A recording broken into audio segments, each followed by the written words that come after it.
പുഷ്പിണിയായ ശതാവരി വള്ളിയിൽ തൽപ്പമൊരുക്കി തെന്നൽ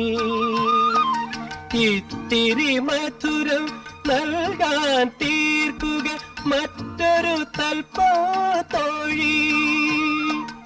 ഇത്തിരി മധുരം നൽകാൻ തീർക്കുക മറ്റൊരു തൽപ്പത്തോഴി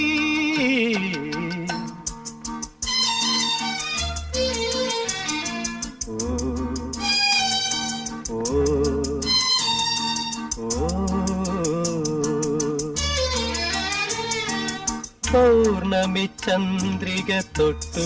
വിളിച്ചു പത്മരാഗം പുഞ്ചിരിച്ചു അഴകേ നിൻ ചിരി തൊട്ടു വിളിച്ചു ആശാലതികകൾ പുഞ്ചിരിച്ചു